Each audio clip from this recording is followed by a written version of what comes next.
Assalomu alaykum. Xabar 24 kanali o'z ishini boshladi. Kanalimizda birinchi bo'lsangiz, podpisatsiya va qo'ng'iroqchani bosib qo'yishni unutmang. Bugun dasturimizda ijtimoiy tarmoqlarda deputat Feruza Jo'rabekovani obro'sizlantirishga qaratilgan video tarqalyapti. Pastkash erkaklari bor huquqni himoya qiluvchilar ishlayotgan jamiyatning borligi uyatli. Kusherbayev. G'irrom va ispanskiy tit Allamjonov, Alimov, Ahmedov xavfsiz tun tadbirida qo'lga olingan deputat haqida. Videosi tarqalgan deputat ayol nimadan norozi? Komil Allamjonov deputat ayol voqeasi haqida. Erkakning ishini qilishmabdi.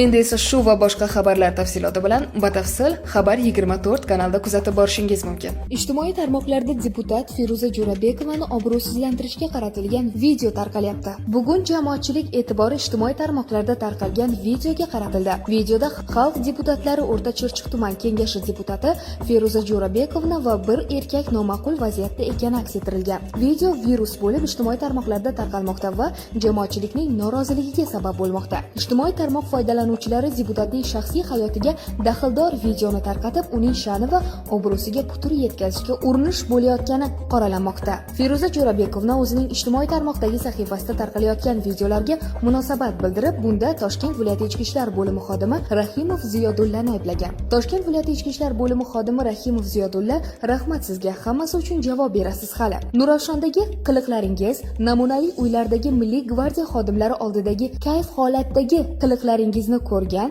bilganlar o'lgani yo'q hali. Barmog'imni sindirib, tirnog'imni sug'urib olib, meni nimalarnidir yozishga majbur qilganlaring uchun javob berasizlar hali. Endi nima bilan qo'rqitasanlar? Shunaqa shantajlarning borligini endi hamma biladi. 5 ta erkak meni zo'rlab nimalarni yozdirmoqchi bo'lganligini ertaga aytaman. 2-oktyabr kuni meni ne ko'ylarga solgan, zo'ravonlik qilib nimalarni yozdirmoqchi bo'lganlarning men bloger, jurnalist, deputat do'stlarimni chaqirganimda qochib ketganlaringni hammasini aytaman. Sandaqa ifloslar o'zbek erkaklari nomiga faqat dog' tushiryapsanlar.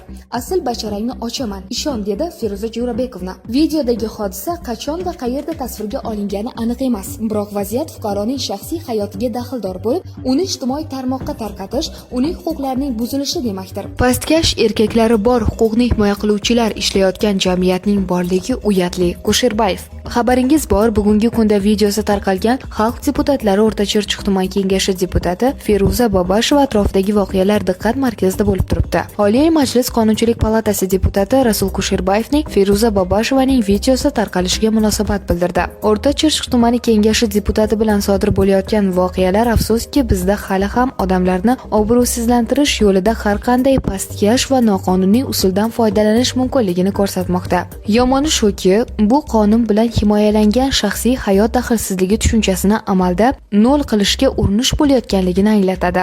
Va afsuski, bu prezident Shavkat Mirziyoyev boshchiligida Yangi O'zbekistonda inson qadri uchun degan shiorga mos olib borilayotgan islohotlarga nisbatan tamomila zid harakatlardir, dedi Kusherbayev. Parlament deputati kim va nima bo'lishidan qat'iy nazar odamni sindirishda bunday usul qo'llash kerakmasligini ta'kidlagan. Shu o'rinda jamiyat va yaqinlari oldida deputat qanchalik ma'nan javob berayotgan bo'lsa, shaxsiy hayot daxlsizligini buzgan shaxslar ham qonun oldida shunchalik javob berishlari shart. So'nggi so'z shuki, pastkash erkaklari bor huquqni himoya qiluvchilar ishlayotgan jamiyatning borligi uyatli. Erkaklarni uyatga qo'ymang, farishta erkaklar, deya so'zini yakunlagan Kusherbayev. G'irrom va ispanskiy tit Allamjonov, Alimov, Ahmedov xavfsiz tun tadbirida qo'lga olingan deputat haqida.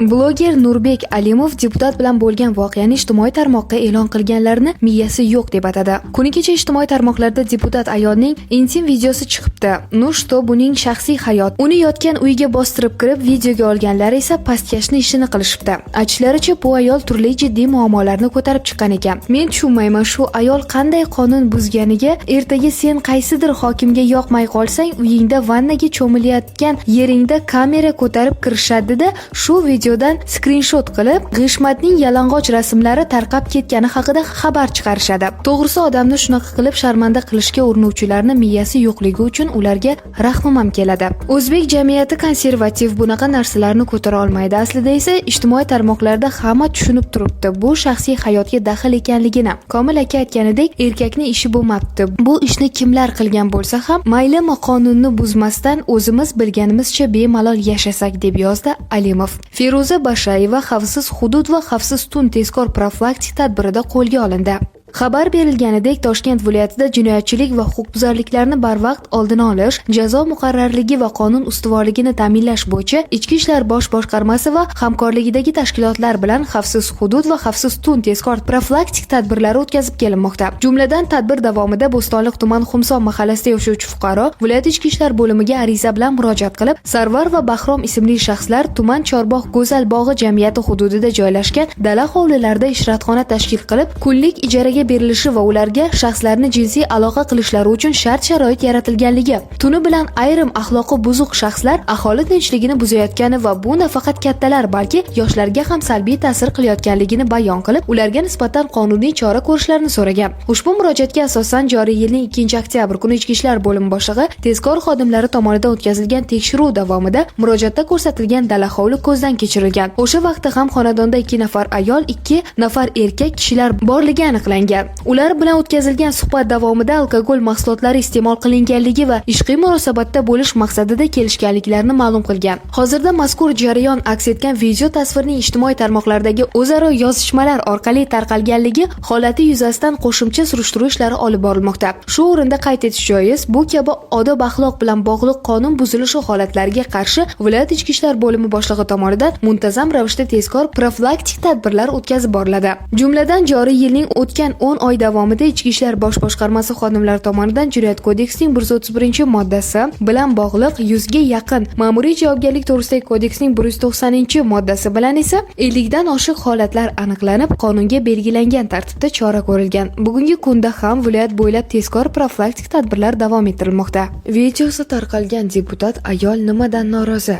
Kalampur.uz 18-noyabr kuni Xalq deputatlari O'rta Chirchiq tuman kengashining odob axloq komissiya deputat bilan bog'liq holatni muhokama qilish haqidagi xabarga asoslanib O'rta Chirchiq tumaniga yetib bordi.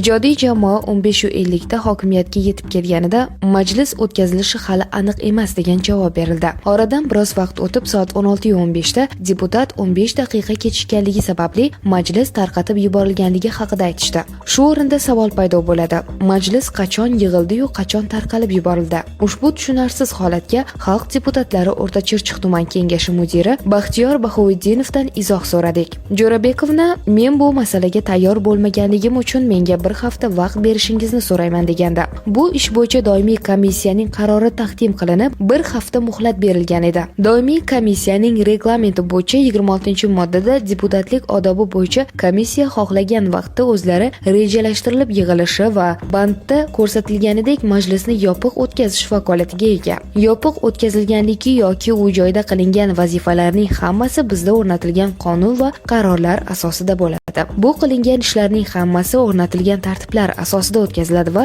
materiallar sessiyaga tayyorlanmoqda, dedi kengash mudiri. Shu o'rinda Baxtiyor Bahoviddinovni majlis haqiqatdan ham o'tkazilganligi qanchalik haqiqatga yaqin ekanligi borasida so'raganimizda, u shunday dedi. Bugungi majlis bo'lmaydi. Bu narsa bugunga rejalashtirilmagan edi. Ya'ni bu majlis bir necha kun oldin ham aytilmaydi. Yopiq tarzda o'tkaziladi, qaror qabul qilindi va sessiyaga taqdim qilinadi. 22-noyabr kuni o'tkaziladigan sessiyada bu narsa bo'ladi. Xalq deputatlari O'rta Chirchiq tuman kengashi mudiri qaror qabul qilingan bo'lsa, deputat Feruza Babashovaning o'zi uning mazmuni bilan qachon tanishishi haqidagi savolga ham javob berib o'tdi.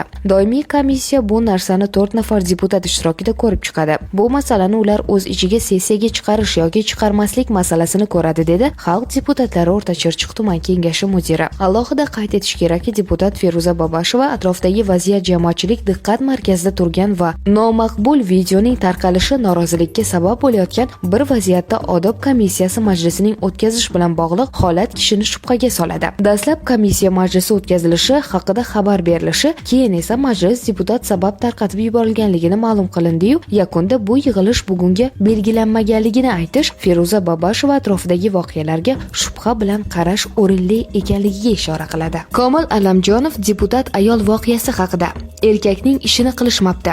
2 kundan buyon ijtimoiy tarmoqlarda asosiy mavzu Toshkent viloyati O'rta Chirchiq tumani kengashi deputati Feruza Babasheva bilan bog'liq mojaroli video muhokamalarga sabab bo'lmoqda. Tarmoqlarda deputatning nojoiz videosi tarqaldi. Bu faollar va ijtimoiy tarmoqlardagi blogerlarning keskin noroziligiga sabab bo'ldi. Ular birinchi navbatda O'zbekiston fuqarosining shaxsiy daxlsiz huquqini paymol qilinganligiga e'tibor qaratgan. Jumladan, Mass Media fondi vasiylik kengashi raisi Komil Alamjonov ushbu videoni tarqatib yuborganlar erkakning ishini qilmaganligini ta'kidlagan. Deputat ayolni to'shagiga bostirib kirib, borib uni videoga olib chiqarib yuborgan erkaklar erkakning ishini qilmadi. Har qanday kurash sog'lom bo'lishi kerak. Ifloslik boshlandimi? Bu kurash emas, jinoyat va unga jazo bo'lishi kerak. Yaxshi ishlar bo'lmabdi deb yozgan Alamjonov. Asahi internet do'konini asoschisi Firuz Allayev ham bunga munosabat bildirdi. Menimcha bu shunchaki oddiy voqea emas, balki ayol bilan oldin sodir bo'lgan voqealar uchun kimningdir o'ch olishidir. Agar shunaqa bo'lib chiqadigan bo'lsa, bu o'ta xunuk va xavotirli holat. Birovni og'zini yumish yoki o'ch olish uchun eng xunuk va iflos vositadan foydalanishgan bo'lib chiqadi. Bunda ijtimoiy tarmoqda hatto ba'zi bir bizni himoya qilishi kerak bo'lgan organning aloqasi borligini gumon qilishmoqda. Buni tekshirishga kimgadir vakolat bo'lsa tekshirib aytar. Asosiy masala bu shaxsiy hayot daxlsizligidir. Qonun bilan moral bir-biriga qarshi keladigan joylar hayotga uchrab turadi, lekin normal davlatda normal emas qonun ustun bo'ladi. Shaxsiy hayot daxlsizligi bu muhim qadriyat, bu inson huquqlari masalasi. Ikki kishi bir-biri bilan xohlab aloqada bo'lishini qonun taqiqlamaydi. Agar pul aralashmagan holda ikki shaxs o'z xohishi bilan birga bo'ldimi, demak unga qarshi bunaqa hujum katta xatodir. Qo'polroq qilib aytsa, kim hayajonga berilib, moral tomondan uni haqorat qilayotganlarni tushunaman, lekin moral yoki odob-axloq qoidalarini qonundan farqli ravishda bajarilishi majburiy bo'lmagan narsa. U mutlaq narsa ham emas. Shaxsga qarab moral standartlarini o'zgartirib boradi. Bir kishi aqlga ham sig'dirmaydigan narsa boshqa kishi uchun tabiiy hodisa bo'lishi mumkin. Shu uchun ham tanqid qilish mumkin, lekin haqorat, tuhmat yoki shaxsiy obro'sizlantirish mumkin emas. Deputat ayol masalasi bo'yicha to'liq qonunan ko'rib chiqilishi va huquq-tartibot organlari bu mamlakatda moral yoki ko'cha mentaliteti emas, aynan qonun bilan yaxshilanishi kerakligi ko'rsatilishi shart deb yozgan shaxsiy sahifasida. Ijtimoiy tarmoqlarda deputat Feruza Jo'rabekovani obro'sizlantirishga qaratilgan video tarqalyapti. Bugun jamoatchilik e'tibori ijtimoiy tarmoqlarda tarqalgan videoga qaratildi. Videoda xalq deputatlari O'rta Chirchiq tuman kengashi deputati Feruza Jo'rabekovna va bir erkak noma'qul vaziyatda ekani aks ettirilgan. Video virus bo'lib ijtimoiy tarmoqlarda tarqalmoqda va jamoatchilikning noroziligiga sabab bo'lmoqda. Ijtimoiy tarmoq foydalanuvchilari deputatning shaxsiy hayotiga daxldor videoni tarqatib, uning sha'ni va obro'siga putur yetkazishga urinish bo'layotgani qoralanmoqda. Feruza Jo'rabekovna o'zining ijtimoiy tarmoqdagi sahifasida tarqalayotgan videolarga munosabat bildirib, bunda Toshkent viloyati ichki ishlar bo'limi xodimi Rahimov Ziyodullani ayblagan. Toshkent viloyati ichki ishlar bo'limi xodimi Rahimov Ziyodulla, rahmat sizga, hammasi uchun javob berasiz hali. Nurafshondagi qiliqlaringiz, namunali uylardagi Milliy gvardiya xodimlari oldidagi kayf holatdagi qiliqlaringizni ko'rgan, bilganlar o'lgani yo'q hali. Barmog'imni sindirib, tirnog'imni sug'urib olib, meni nimalarnidir yozishga majbur qilganlaring uchun javob berasizlar hali. Endi nima bilan qo'rqitasanlar? Shunaqa shantajlarning borligini endi hamma biladi. 5 ta erkak meni zo'rlab nimalarni yozdirmoqchi bo'lganligini ertaga aytaman. 2-oktyabr kuni meni ne ko'ylarga solgan, zo'ravonlik qilib nimalarni yozdirmoqchi bo'lganlarning men bloger, jurnalist, deputat do'stlarimni chaqirganimda qochib ketganlaringni hammasini aytaman. Sandaqa ifloslar o'zbek erkaklari nomiga faqat dog' tushiryapsanlar.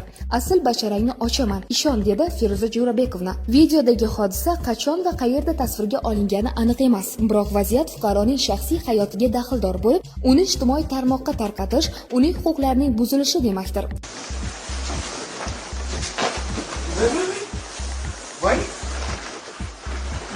Marhamat, e'lon qiling. E'lon qiling. E'lon qiling. E'lon qiling. Marhamat, e'lon qiling. Ketdik, har kim o'zini qilgan